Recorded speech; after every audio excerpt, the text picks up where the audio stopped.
emotion free. Just let it take us away. We were having a chat about the fact that people kind of presume there's only one way of dieting, and meal plans nowadays, you've got many different kind of words being bandied around, loads of different ideas that people have got, and nobody's the same. So genetically, we're all different, and you can use bits and pieces from different meal plans, or you can stick to one particular meal plan. But this was just an overview to go through all the different types of ways you can use your food. So all these on here, keto, low carb, high fat, traditional bodybuilding type of diet, paleo, vegan, plant-based. I'll come on to talk all about these, but these are some of the things. Clean eating, if it fits your macros, IIFYM. Don't know if anyone uses that. Carb cycling, carb loading, and macro calculated. Have you tried any of these? I don't know if you have. Yeah. All of them? A few. No, not all. Let's say all. Okay. Which ones have you done? Definitely the macro calculated one. Uh-huh. And probably tried a little bit of like a bodybuilding one, trying to cut my carbs a lot and like increasing my fats and my protein. Oh, right, okay. Okay. So we've got some knowledge about what's going on. The keto diet is the one I'm going to start with because it's mainly in the diet at the minute. Diet's kind of massively being advertised because of, unfortunately, Baywatch. So everybody on the Baywatch film has used the keto diet to get in shape. So everyone's talking about it. It's a massive buzzword. And it's got a lot of people are negative and a lot of people are positive. So you're either one or the other. It's like Marmite. So the keto diet primarily is an ultra low carb diet. So it's massively low in your carbs and it's high fat, which is when people start to get a little bit worried because everybody's frightened of fat. I've actually used it with professional boxers because it's a really good way for them to keep their energy levels up because they're using fat as their source and they're using their body fat as their source, but it means that they don't have to worry about deloading carbs or water loading to get the weight for the actual fight. So I've used it successfully with them. A lot of people panic that the keto diet puts you into a starvation mode. Now what it does, in effect, is if you're using a normal diet, your carbs are the ones which your body will hit first. And then obviously once that's gone, it'll hit protein. And then fats, as we know, are really hard for the body to transfer into your energy source. So what you do with a keto diet is you're forcing the body to actually use the fats instead of the carbs and the protein.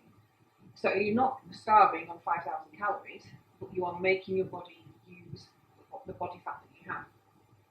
A lot of pro bodybuilders are using it because they can hit their competition looking how they want to look, but they don't have to go through that carb deload and the water load. So they can run keto all the time.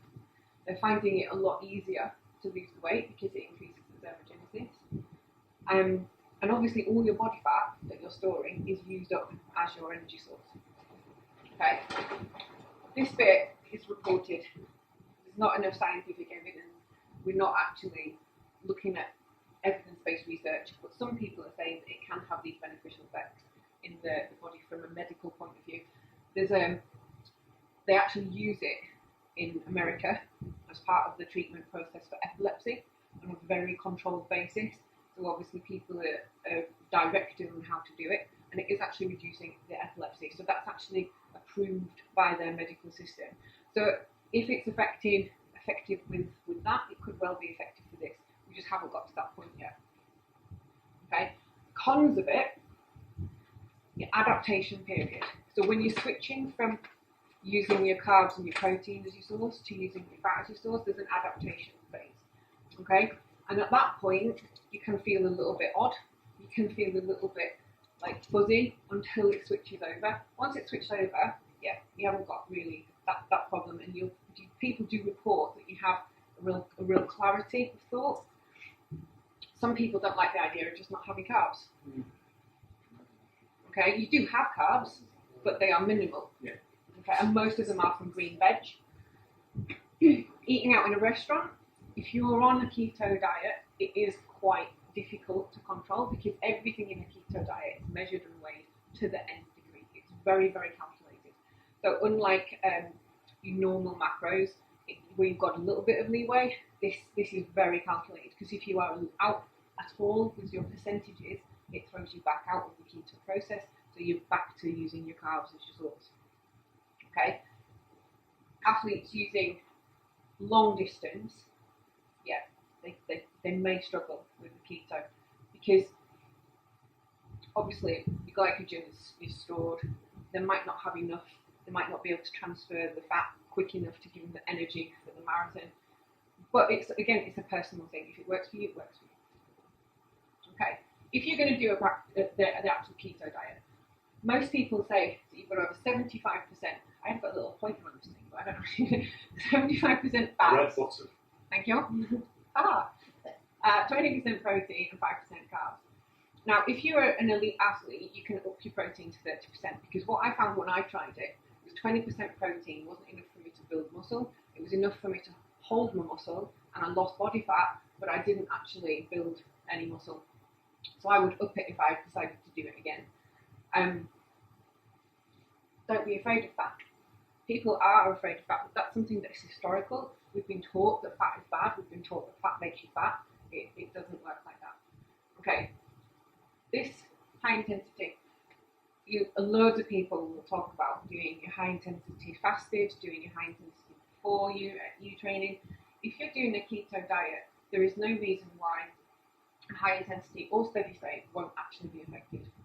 Okay, so it is quite a useful way of working.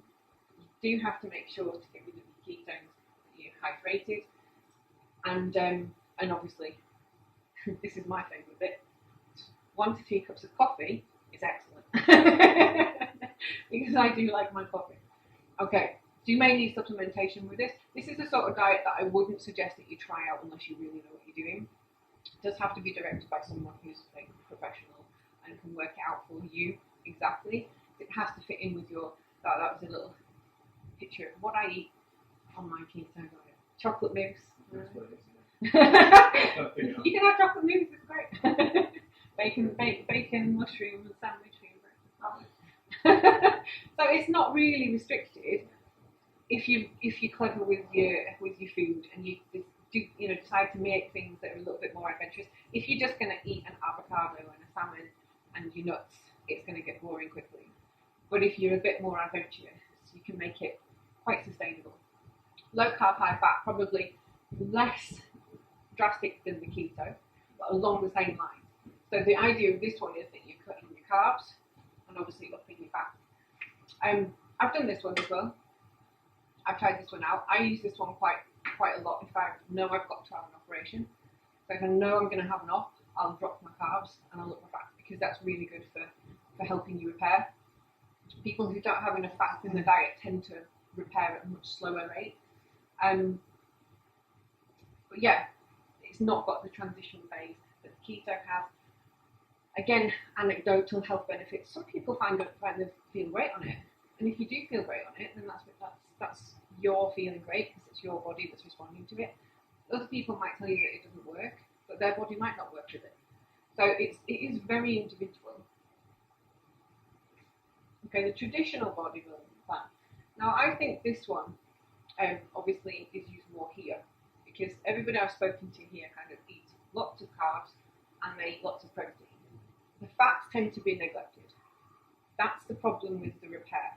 If you're training really hard in the gym and you're forcing your body to grow, you want to be able to repair fast. Cutting the fats is probably the bit of this that I don't like, because it doesn't help the body to make that progress that you're wanting to see. Okay. The last phase, if you're going to be a comp, obviously you're an expert at this bit, you're going to cut your carbs, cut the fats, and you're trying to get rid of the body fat, your sub-Q water, so that you look great on stage. That's a hard time to do, because you don't feel great, you've got no energy, and it's difficult. And you see people talking about peak week and the fatigue. Your energy sources are practically zero, so that is a really hard thing to do. So if you manage it to look as well as you do, then that's great. Just a quick question. Go back to the fats. Sure. The reason people scare of fats is because they're not aware of fats. You know about protein, what proteins are, Yeah. different types. You know about carbohydrate. People struggle with what are good fats and what they should be. Yeah. So could you kind of Yeah, I mean, I use almond nut butter as a great source. Avocado, salmon's brilliant. If you're looking at your oily fishes, that's a good source. But including that in your diet, that helps. Almond nut butter I like because the macros are a lot better than peanut butter. no, they don't. I'm allergic to nuts, so I was like, You can get something different actually, which is made out of sesame seeds, which is a similar thing to that. So you can actually use. I'll let you know about that one. But yeah, almond nut butter is good, preferable to the peanut butter in my opinion. Just because the macros are better.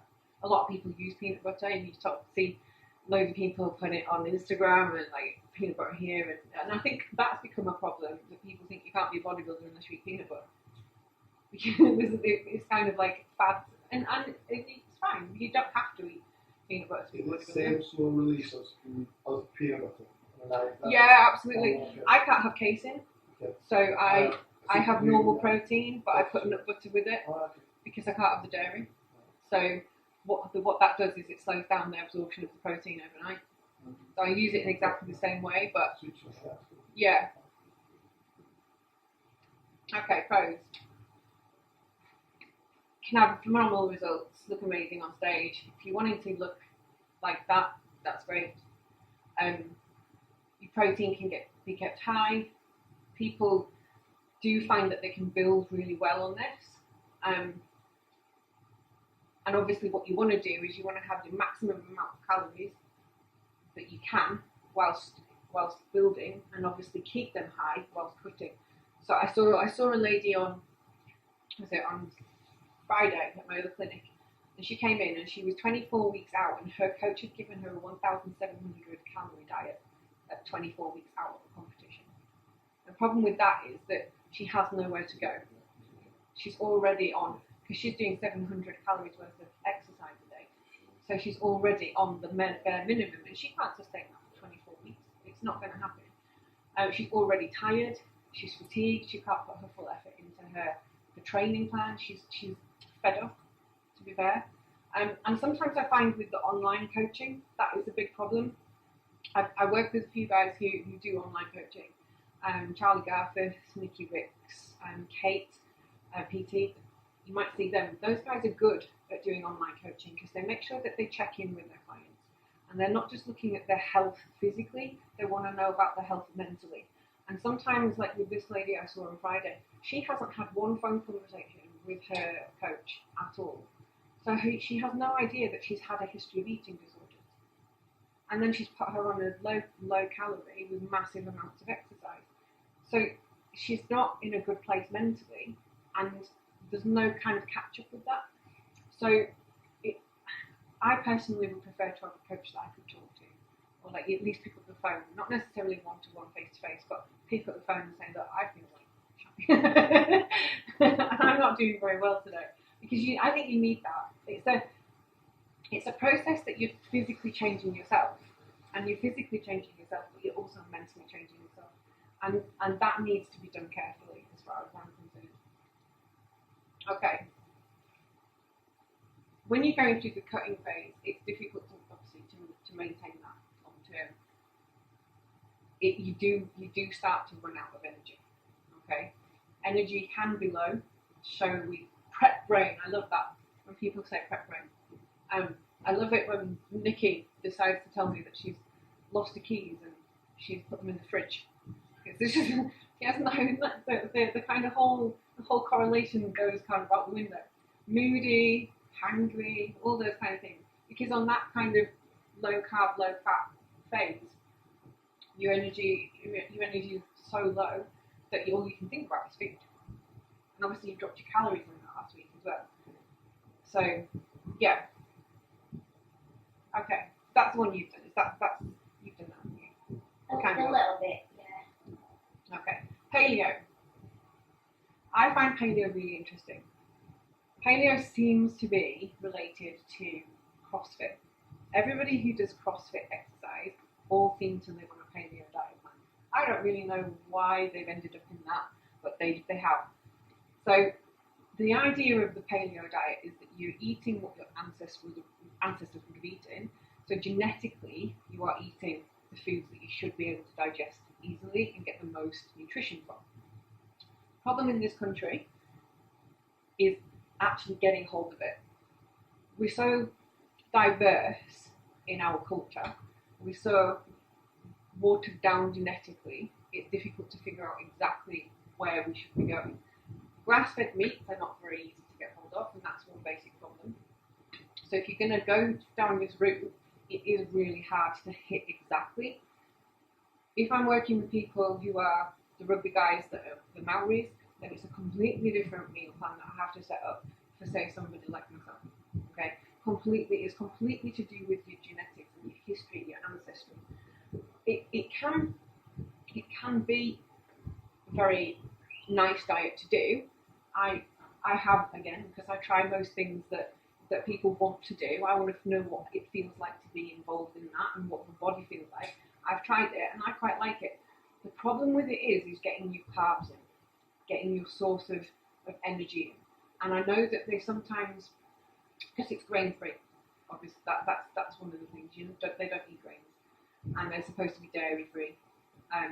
So it is difficult, and they tend to refine sugars as well. They tend to eat a lot of natural fruit sugars, which I personally don't like. It doesn't really sit well with me, but it does work. They eat a lot of the oils, the coconut oils, a little bit like the high fat, but they seem to work really well. CrossFit people seem to love it, and obviously, if you can get hold of the food, then that's great. So that's basically, I mean, I can send people copies of this if you want. That's if you wanted to try it. That's basically the things that you're going to eat and what you can cut out. Foods that are forbidden, and when I say forbidden, they are forbidden. If you're on a paleo diet and you're telling people you're paleo, you cannot eat these things. You eat with sugars, starches, grains. No, grains completely out. Yeah. Processed meats, bacon, sausages. Can't eat dairy. So it is quite restricted. And and a lot of people are sort of saying now that diets that cut out large food groups in multiples obviously are not that healthy. I did this and I didn't feel poorly on it, but I didn't do well with the fruit sugars because it just doesn't work for me. A lot of people use this and they don't seem to have any issues, but it's short-term information that we're getting. I don't know about the long-term because they are cutting out big food groups. If they replace it well, then that's great.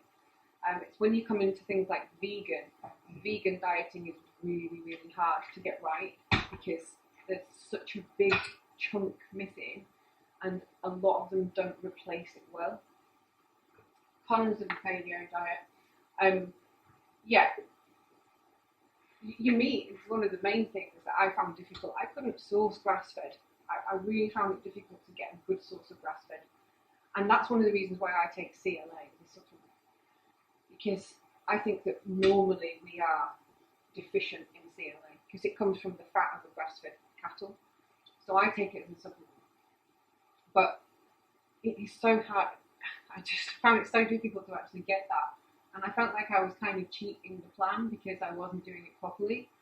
So yeah, it's really, really quite easy to switch. I know a lot of people that kind of switch from keto into this to have a break and then go back into keto because it's quite easy to switch into. You know, very similar, you're not allowed to process sugars, and you know, it's a similar kind of basis.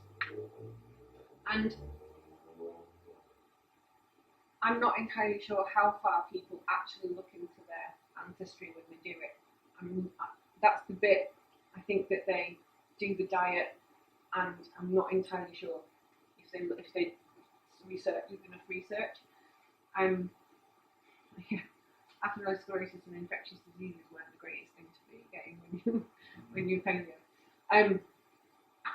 So yeah, basically what I've already said.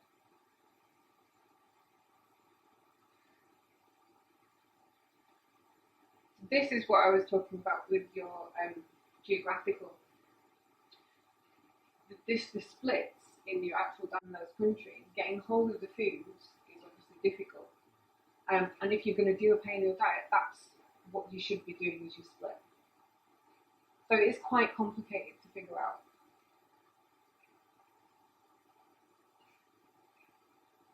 The guys, when they come over from Papua New Guinea to play, they just live on starch. That's all they live on. But that's what they always have lived on, and they work really well on it. But when they come here, getting hold of the starchy vegetables and the watermelon, we don't get good watermelon very often. When they're here, if they come here to play rugby, it's really difficult. There's some guys that have now retired, but they've stayed in this country, and they actually moved over to Brid, and they used to do hog roasts. They actually get the full pig, dig their pit in the garden, and then they cook it like in the hunky style, like they would do at home. And they do try to keep it as they would have done, yeah. But it's getting hold of the foods. That's the problem. They are very robust. You'll see them playing rugby, no doubt. try doing a treatment on them. They're very difficult. Their bodies just adaptable then to their environment, so they'll that's what the proteins out of that as they can. That's what's available to them geographically. So that's what their bodies will use. Yeah. But they eat all like that, and yet they don't have the diabetes, the heart attacks, the strokes, and most of them do smoke heavily. Yeah. Oh yeah. It's like in Japan they do as well. Yeah, that's right. And they're trying to figure out why they don't get the lung cancer so A much. lot of Asian countries, I think at the moment, there's a lot of Chinese students in the US and that, and I couldn't believe, because we did do inspections out here, the amount of smoke. Yeah. And then one guy said, oh yeah, it's Part of the culture, yes. isn't it? Yeah. Part of the culture, but they don't get the lung cancer so much. So they're trying to work out what it is. Is it genetics, or is it something in their diet that's like kind of helping them to not get it? And then I think they were trying to link it with green tea at one point, but again, we're still waiting for enough research to prove exactly what it is. The Chinese, Japan, China, kind of, their cooking method is considered one of the most healthiest, in the With the world. teppanyaki kind of style. Where they cook, Yeah. on the wok and everything. Yeah. The way they actually cook the food is supposed to be one of the healthiest in the world. Yeah. But you see, if they're living on starchy rice and raw fish, if you try to do that, your genetics are not the same as theirs. Yes, yeah. So it's like saying that the Mediterranean diet is one of the healthiest. Yeah, it probably is if you have Mediterranean ancestry, because it would sit well and you can use it well. Could you adapt though? Yeah, possibly. But how long Say does it if you- take? How long does it take to adapt? If you look at, if you look at evolution, adaptation to foods takes an awfully long time. So yeah, you probably could eventually, but it would have to be a long period of The time. way Yeah. they have to stick the curries. Asian. I don't know what's going on. I eat curry all the time. Curry's fantastic. I like curry. It's only when you're guaranteed to get a sweater. Is that why then? So, Parachi and kebab and all. If they're like one of the healthiest countries in the world. I think there's a large amount of reasons why we're probably not greatly healthy here. I don't think people eat that well. That's the first problem. I think that we do have a diverse range of genetics that we're trying to fit one kind of style to. Because like when they say you have to eat 7 fruit and veg a day, that's a very wide spectrum of people that you're talking to. So I don't think you can be individual, but if you're looking for an individualised plan, then obviously you can fit that more to your genetics. And I've noticed that people are becoming more interested in their own diet plan in a certain group. So like, because I talk to a lot of people in fitness and health, there's a lot of people that are interested in what they're eating. But when I get patients coming through my door that are not necessarily into fitness and health, they're not that bothered about what they're putting in their bodies. So when I ask them to do a diet plan so I can look at how that might be affecting their, say, chronic pain, when I get their sheets of their diet plan, it's not necessarily even a sensible diet in a lot of ways, in a lot of cases, and it's a lot of processed foods. Geographically, that, and where they've grown up, maybe it's habits from being kids and their parents did the same thing. I know my mum and dad didn't have the money, so we had like beans and sausage rolls on a Saturday night, because that's what they could afford. But I've grown up to look into what I'm eating because of what's happened to me. But if I hadn't have made my dad change, he'd probably still be eating a lot of sausage rolls because it's just how he's been. So yeah, it's difficult, but there's loads of things. I think we do need to educate people more on what's happening. Do people not see the connection? You know what I'm thinking of? Like my dad, he's suffering with diabetes, but he does not see the correlation between the really, really bad diet that he's on to basically him not doing well, and he's relying on the NHS heavily to make him better when his diet's just absolutely shocking. Do you find that with patients as well then? Like my dad, does they have that sort of, or they don't want to acknowledge that because of how much they enjoy the food that they're eating? I think there's different. When I see patients are coming to me as a self-referred basis. So they're coming to me because they want to be better. Okay. That's a good start. So it helps because if I say to them, look, we might be able to tweak your diet to help, then obviously that makes a difference, and they're willing to take it on board more. I make realistic changes to their diet. I'm not going to change them onto like a paleo diet or something. I'm going to make tweaks within their lifestyle that they can sustain. But they are more willing to change it. Is that kind of like saying, eating crisps and rubbish like that? Is it that you're trying to cut out, or is it you're trying to put them onto more of a healthy lifestyle? Yeah, more of a healthy lifestyle, definitely. But if somebody comes in to see me and then they live on sandwiches, and I'm trying to get them to do a diet that possibly doesn't involve living on sandwiches, I have to make that switch on a gentle kind of. I can't just say, right, you're not allowed bread anymore, because they would freak out and they wouldn't know how to deal with it, and they have to manage it into their lifestyle. So yeah, it is about changing it, but it's a long-term process with that, because yourself, if you suddenly switch to like a new way of eating, it takes you a while to get used to it, and you're into like your fitness, so you're more adapted to that. But these guys maybe have never done anything with their diet for like 40, 50 years, and suddenly I'm saying you need to change this. It needs to be manageable, but ultimately I'd like to get them all to be a bit healthier, obviously. Okay, vegan diet. I struggle with patients that have a vegan diet because I struggle to get them a decent amount of protein in without having carbs alongside. So if they wanted to be a bodybuilder and they wanted to do a competition, I'm not an expert at that, and I wouldn't pretend I am to get them through to a comp, because it is nigh on impossible to get the protein without carbs. Okay, because it's usually a complex that you're eating, so it's protein carb complex.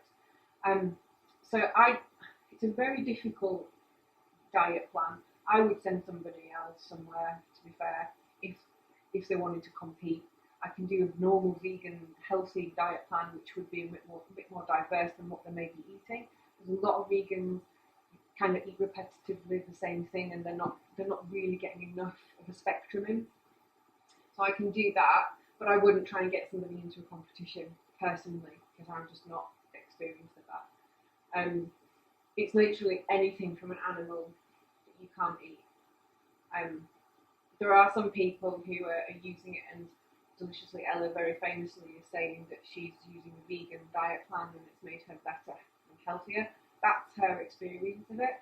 I'm not entirely sure that it isn't just that she started to eat a different diet. And some of her foods with the protein balls that she does, when you look at the macros, the sugar levels in them are akin to a Mars bar. So I personally wouldn't eat them. But yeah, again, it's different. Different people find different things help, and she's feeling better on it, so she's feeling better on it. More power to her. A plant-based meal plan. I find this really confusing. I've seen this online. I've seen people doing this diet, and I don't really understand what it means, because plant-based to me is you eating plants, but the plant-based diet plan it gives you a leeway, and it allows you to eat meat when you want. To me, that's just normal food. It's just normal eating, that you might prefer plants Monday to Friday and eat meat on a Saturday, Sunday. I find it quite confusing, if I'm honest. And I see loads of people doing it, and I'm not sure why. I'll be perfectly honest with it. If anyone can explain it to me, I don't know How many really. diets have we been through there? How many Quite a diets? few. It's not 4 or 5. But that seems to be like the extreme of all the other ones. So it's just, I see it a lot at the minute. Plant-based, yeah. Clean eating. What does everyone else think that means? Massively in there. Not eating processed food. It's easy for me. It's had a lot of hit. A lot of people have been very negative about the term. I think that clean eating came about by accident as a term. It's not really a diet, in my opinion. It's people who decided they were going to change how they were eating, and then they gave it a name. Unfortunately, it's got negative connotations, because it means if you're not eating clean, you're eating wrong. And people's perception of what clean might mean is different. Some people have had a lot of grief for it in the press recently, and I think it was accidental how it came about as a name, and I think people used it because it became a useful hashtag to get people to look at your stuff. Some of the foods that they've done a study, and some of the foods that these guys produce are actually really quite high in calories, but they are using processed foods. But they looked at like the Body Coach, and they compared one of his burgers to McDonald's, and there wasn't much difference. So they're not looking at calories, and they're not looking at the content from that point of view. It's whether it's been processed and whether you've made it from scratch more than anything. Yeah. This is quite similar. The problem I find with this, if it fits your macros, so you're given your macros by your coach or you set them yourself, and you basically can eat whatever you want as long as it hits those percentages. The problem I find with this is that there seems to be a lack of health in it, because they don't look at, is it a healthy style of eating? They're looking at, am I hitting my macros? So you get a lot of people saving all of their macros up to have a chocolate bowl and all kind of treats. So they're using sugars as their carbs, which is fine if that's what you want to do, if that's how you want to eat, that's up to you.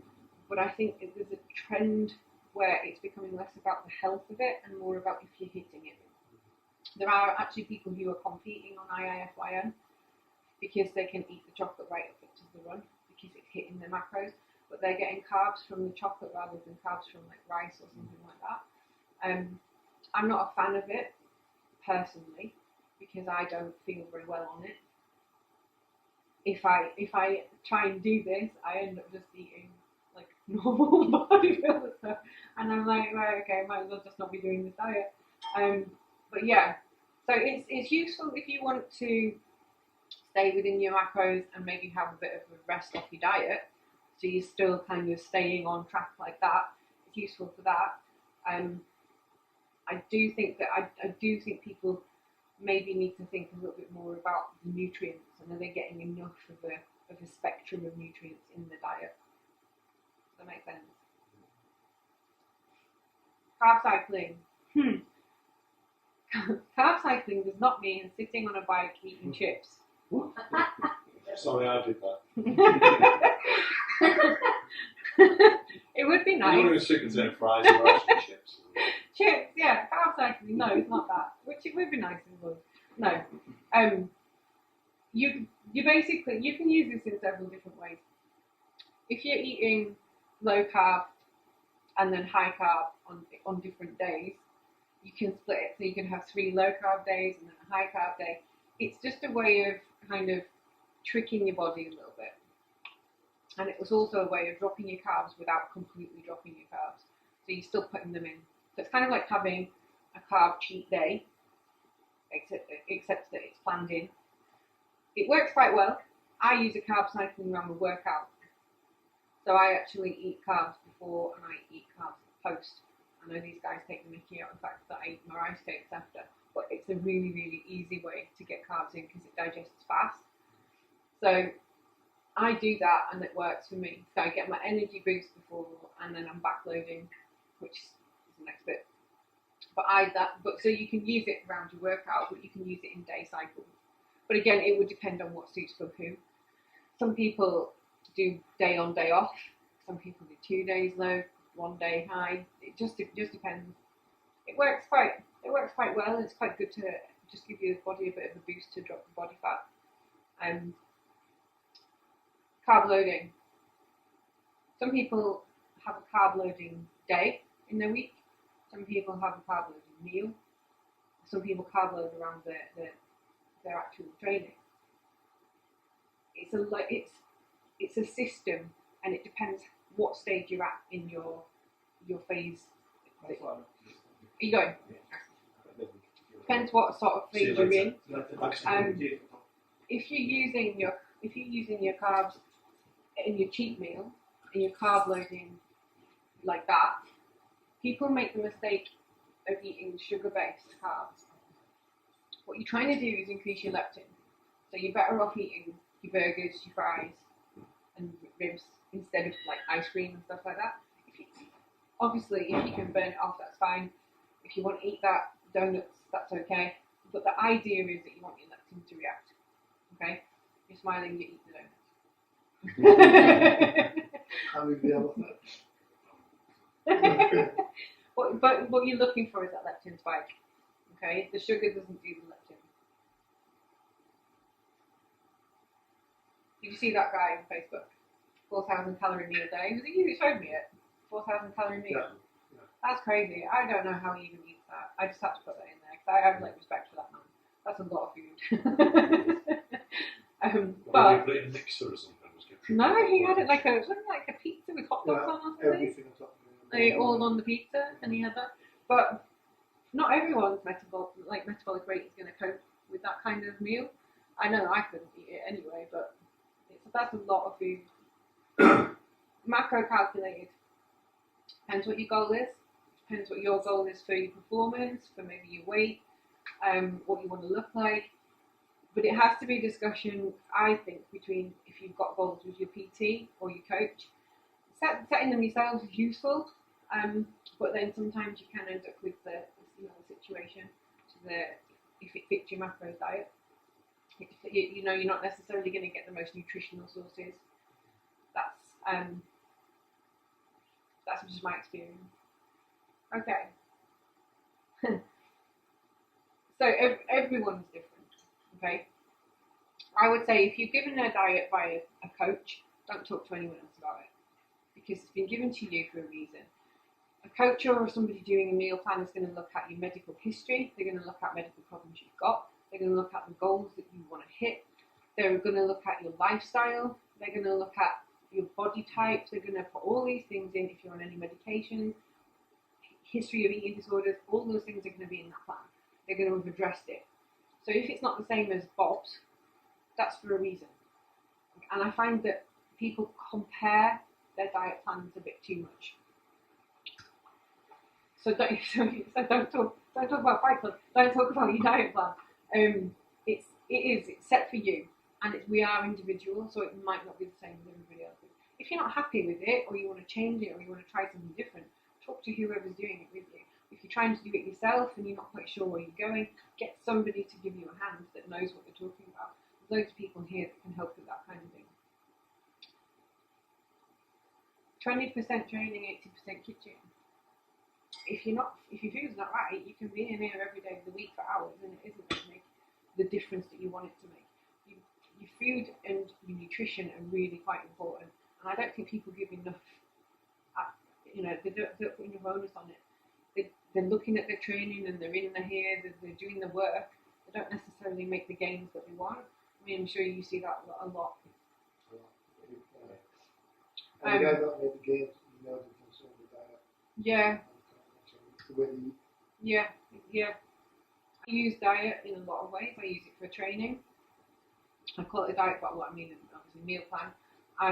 I use it to rehab myself. Obviously, I used it quite effectively when I had my spine and nerve damage, and to get rid of the pain. I still use it to get rid of the pain. And when I had the breast cancer, I prepped and I decided that I would write a meal plan pre and post op. So your meal plan doesn't have to just be for gym gains. It can be for lifestyle. It can be to change something else as well. And then Tony made me put that on there. Did you really? Oh, yeah, sorry, I did, yeah. We were in Spain when I wrote this. Oh, of course, yeah. But yeah, so no, you are if you eat well and you're eating what suits your body and it suits your goals and it suits your medical history, then you're gonna get where you want to go. I think. Does anyone have any questions? Okay, you don't want to ask me about supplements and pizzas? Excellent. If anybody'd like a copy of the slide, you just want to write your email address down, I'll send the email and the slides to anybody who wants. You know, I was saying, when I started training, which was like maybe 30 years ago, I'm older than that. There was none of this like supplements. Well, the only supplement which were out there was like Joe Weed, and that was it. Yeah. There was nothing else. The other thing you had to look at was books, and that was it. Mm-hmm. Now it's just oversaturated market with this and that and this and that, and people just get, I think, They overcomplicated it. and They overcomplicated. yeah. We went to Body Power in May and we listened to a really, really good seminar by a guy who used to train with Dorian Yates. And he said the same thing. He said, when we trained, we didn't have supplements. You know, and they were asking him about training for pre-season, off-season, on-season. He said, we just trained the same all the time. All the time. It was, you know, there was never a lighter week or anything like that. They just trained hard, except the week before a show. And at that point, they might have to back off because they were, you know, they obviously changed what they were. But they didn't have the supplement. They rehashed the old school way, didn't they? Yeah. They Just were- got to work out. They were, and that was his message, wasn't it? But he was able to put it together with everything else that was going on to take the bits that were relevant. But still in the old school way, you know, it still works. And he's a big chap. I think, what was it, 55 something like that? He looks good. Yeah. And it made sense what he was saying. Like, he got people at the crowd to come in and do some training sessions about he could pick the biggest ones and really put them through the paces. Yeah, that was fun. It was a good show. Yeah, it was. But that's exactly his message, though. You know, people do get overcomplicated, and you see all these words, and you see all these supplements. YouTube and watch it, and it's getting a bit confused. Or take it from now. And it becomes I got a guy confusing. who start training with me on Monday, and that's the exact same thing I said to him. He came to see me on Friday, because I want to train with you, and all of us said, so right, no problem. He was, what can I do? What do I need to eat? And he gave me a list of supplements. Right. And I said to him, how long have you actually been training? And he goes, 3 months. And he's taking. I was saying, you're taking all these, right, okay? You know, in 3 months, who have you been talking to? And it's YouTube. I said, look, you need to strip that off. Let's go back to basics. And let's start from the beginning again, right? Okay, let's get the basic training right first. And then we'll start. Let's you tell me, right, in 5 years' time, I want to be on stage, on a world stage. Then we talk differently. But even then, I'm thinking you like you say, you can drip feed in stuff as you need it. Really. I mean, what do you take supplements? You don't take anything at all. Just use Diet Doctor protein shake. I have protein, but that's it really. Sometimes, not often. What do you use? Yeah, I have in the morning. I've got a multivitamin tablet. I have fish oil as well, and then I have supplements as well, just like a protein shake. Is that because you don't eat oily fish in your diet, or do you just have to No, supplement I it just on top? find it it's good just for my joints basically. Yeah. As I'm getting older now, so Well, I would agree. Yeah, yeah. I take it for pain. Yeah. Same kind of thing. It's nice anti-inflammatory. It's Yeah. natural. Yeah. So no, that's cool. What do you take now? Also, All sorts. Like a shopping list. Okay. But yeah, I think keep it simple. yeah, I think Don't overcomplicate it. Don't worry about different words. You on know. the nutrients, I think is you cannot beat getting from whole foods. Everyone seems to think you can have supplements now. stick a meal and all this stuff and just taking it. Yeah. People taking stuff to go think they should be thinking of not knowing what they're doing. Or creating arguments to me. Yeah. We did that actually on Best Fit TV. We went to a gym and asked people, you know, do you take, say, BCAA? What is it? And why are you taking it? And the amount of people that actually could answer the question was really quite surprising. They knew what it stood for. No, a lot of people didn't know what it was. That it actually stood for. They didn't know what they were taking it for, but they were taking it. You know. How do you know that? I don't need to explain. See, I know what it stands for. What is You it? know, I'll take it. Building blocks. It's but it's part. I think it's part of the growing culture of fitness. You know, there's a big market in supplements and kind of, you know, everybody. Once you've done a show and you've been sponsored by a company, then some people are sponsored, and the part of that package is that they get a percentage of the sales. So yes, they kind of, maybe there's a bit more of an onus for them to sell the product. Really. I mean, I use genetic supplements. I'm not paid by them. I'm sponsored by them as an elite athlete, in as much as they provide me with what I need. I don't get a discount code for other people. I don't get a percentage. I use the products because I always have, and I love the products. They're really good quality. And because of that, if someone asks me what I take, I will tell them what I take. But I wouldn't say you have to take the same thing. You know, if somebody wants a vegan protein, because genetic supplements is quite expensive because it's good quality. But if they want to take a vegan protein from somewhere else, then, you know, that I would say find one that suits you, because it's about suiting your cost and your lifestyle and your needs as well. But I'm quite lucky because obviously I've got that kind of, they're on my side, and it's good quality stuff. So yeah, I think I don't have to sell it to people. I naturally will sell it to people because I love the product. But I think that sometimes people can become a little bit more about, you know, the sale rather than the product. Yeah. It's a bit like training as well. I tend to find is guys that come down here, the main goal is they want to get bigger. And Yeah. get more muscle and whatever else. And they'll do a thing where I don't do it, but they've got a thing called bulking up. Yeah. So they'll put on weight, maybe 2 or 3 stone more than what they naturally are, and then strip it off when it comes down to summer kind of thing. Yeah. And there's 2 ways of that bulking up. Is that I call it a clean bulk or a dirty bulk. Clean bulk is like loading your protein and upping the carbs, you know, eating potatoes and stuff like that. Or you can just go to, or you can eat burgers and chips, like you said, to get to that kind of Which weight. is what most people actually do, really. Yeah. But again, you see, they're getting that round. That's that association with the clean bulk being good and the dirty bulk being bad. Yeah. You see, if you want to do it in the dirty way, then if that's what people call it, then that's fine. Yeah. You know, but it depends what your goal is. Yeah.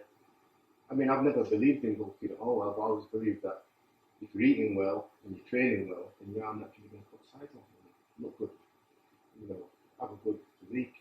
Mm-hmm. Yeah, you know, without having to do this bulking up kind of thing. I mean, cardio. That's a shame you say that because I tell everyone I'm bulking. Yeah. It's just my excuse. No, I'm joking. No, I know what you mean. Yeah. I know this theory is there. Yeah. If you get your food right and your training right, you'll get a result. Yeah. Mm. Yes, like, and diet-wise as well, for me, like, for black people in general, we can't, well, it takes us longer to absorb dairy products than like a white person. So, you have to be careful with dairy products. Do you then not have it as a result? I do, but not as much as an average person does. It's like twice as much for a black person to absorb dairy products. See, I don't have dairy anyway. Yeah. So, we could go out for tea. Yeah. But yeah, no, that's interesting. That's interesting. Do you not use whey supplements? Yeah, I do. You do. I do. So is that Yeah, your yeah, that's something. your bit of Yeah, dairy? Yeah. Okay. So do you set your own plans, your meal plans? Yeah, I do, yeah. Interesting. Yeah. Just eat healthy. I'm not like weighing out stuff and calculating stuff out stuff like that, but I know in the ballpark. You've got 30 years experience, Yeah, so yeah. you know what works. So I'm just in the ballpark all the time. Yeah. I know what to do. Well, it seems to be working. You're right. So quite a few questions from Lee. If you look, scroll on that, you can do that. You know, you can message him there. Lee, Is there anything that can we want to converse on group? Yeah, to read out the question. Quite a few It's an questions essay. on that. It's an essay, there's 9 big questions. So you can reply to him because you're more specific to him. So, Okay. if there's anything that you think that should be, you know. Another 70 question. All right, okay, so I want to think about pizza diets. Got to get that. Who said that? But that's Lee said that. But I want to think Oh, about. pizza. I mean, Oh, yeah. I was waiting for him to say that. Yeah. Waffle pizzas, then we should talk about that. Yeah, I put yeah. you on live there on Facebook. What and he, straight away came on. Yeah, so what is put here is, do I think eating multiple times compromises the digestive and immune system? There's a lot of people think that you have to eat 6 times a day because that's how things are done. I have a patient who's strongman competitor, and he uses a system where he will fast for the whole day, and then he eats all of his calories in one go. So he's like I think he calls it like a caveman diet. Or like intermittent fasting. with it. So he is intermittently fasting, but he will graze in it. He will graze, so it's not true fasting. Okay. So he eats like nuts and stuff that he would effectively be able to gather, and then he eats it all in one go. Now, personally, I can't eat all my calories in one meal. I just would be overfaced and I'd feel really quite ill. So I don't eat in that fashion. There's nothing wrong with it, and it suits him. So in terms of it compromising your digestive system, if it can cope, it can cope. I mean, he's eating all at one go, but then he's got 24 hours before he has to do it again. Whereas if you're drip feeding it, it's constantly working. So it's not got the amount that it has to eat all at once. But yeah, I don't think it would compromise. It just depends what you can cope with. Would I recommend taking supplements and beverages, i.e. coffee? I always recommend coffee. It's a crazy question, that. Do I believe you can put on muscle on a plant-based protein diet? No, not really. It's very difficult to put that much muscle on without having protein. Yeah, it's very difficult. Do you think eating solely an animal-based protein diet can become toxic? I'm not sure what he means by that. Chewing all the time. When is it It's next an week? animal. You know me at all. I don't think I'll that. introduce I you don't next think week. I do. You know, we were doing I'm not jacket. Does he train in a leather jacket? He would if he. Is he Blade? Yeah. He does look like Is he Blade? He I does like look Blade. it. That's what we could Blade from.